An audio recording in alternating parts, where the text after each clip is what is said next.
faut que nous ayons l'intelligence renouvelée et que notre manière de voir les choses puisse changer. Aujourd'hui, dans les églises, les gens accusent les gens de sorcellerie. Et vraiment, c'est un péché très grave. Parce que la nature même de ce péché-là, ça va à l'encontre du commandement de Christ qui nous ordonne de nous aimer les uns les autres. Jésus nous a ordonné de nous aimer. Mais quand tu vois que ton prochain est un sorcier, comment tu peux l'aimer encore? Tu vas le juger, tu vas le condamner. Et ce qui est terrible, c'est que même celui qui accuse les autres de sorcellerie, il y a quelqu'un aussi qui l'accuse de sorcellerie quelque part.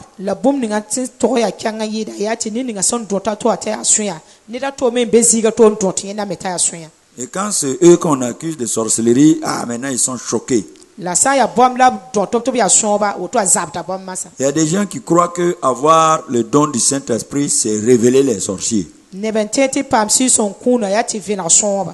Donc, dès qu'on dit qu'il est baptisé du Saint-Esprit, là, pour lui maintenant, il a le don de savoir qui est sorcier et qui n'est pas sorcier.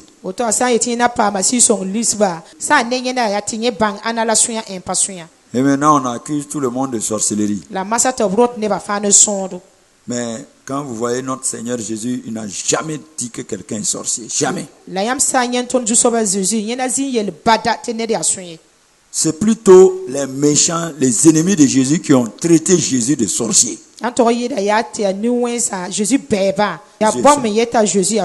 Et ils ont même dit que ces miracles-là, il les fait avec la puissance de Belzébul. Donc, si toi tu accuses quelqu'un de sorcellerie, tu te mets dans quel camp?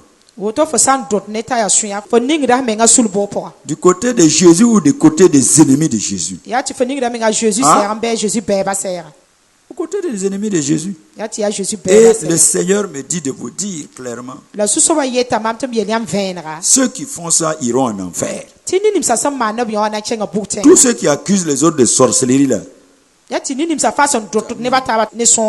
ils iront en enfer. Ils n'ont pas de place au paradis. Ça, je vous dis, ne vous amusez pas avec ça. Quand tu demandes à ces personnes-là, qui t'a dit qu'un tel est sorcier, ils vont te dire que c'est Dieu qui les a révélés. Donc, ils n'ont aucune preuve. On ne peut pas traiter de sorcellerie quelqu'un sans la preuve, sans une preuve. Et la preuve, c'est quoi? La preuve, c'est qu'il doit avoir des fétiches. Il doit avoir des fétiches. Mais des gens qui n'ont même pas de fétiches. Des gens qui viennent à l'église cherchent Jésus. On dit qu'ils sont sorciers. Parce qu'on trouve qu'ils sont bizarres. Faites attention. Éloignez-vous de ça. Avant, même si une voix vous dit que quelqu'un est sorcier là, n'écoutez pas cette voix-là. Tant que vous n'avez pas de preuves palpables, tant que vous n'avez pas vu cette personne avec des queues en train de faire des incantations là, de vos yeux là, ne traitez pas la personne de sorcier.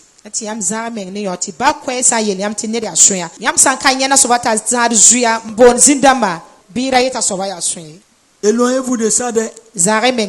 Ce sont les gros péchés là comme ça qui bloquent notre communion avec Dieu là.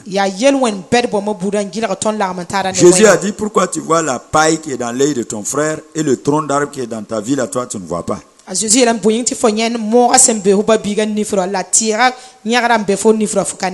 Et ces accusations de sorcellerie ont détruit la renommée des gens, des foyers, des familles.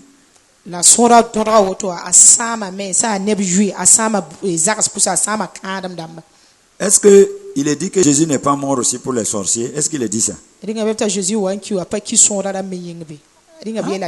Quelqu'un tombe malade, on dit que c'est un sorcier.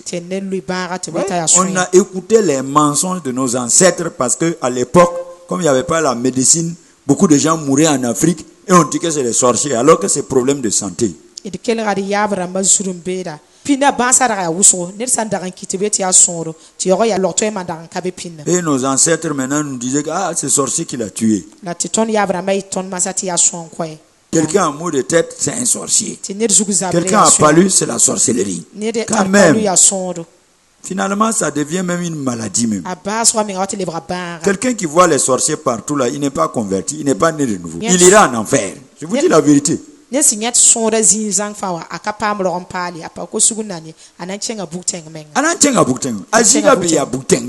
Si toi tu es au milieu des anges là, comment tu vas voir les sorciers encore? Comment? Tu es avec les anges. Comment toi tu peux voir les sorciers? Dis à ton frère, sois délivré de ces mensonges. Il faut qu'on quitte le mensonge.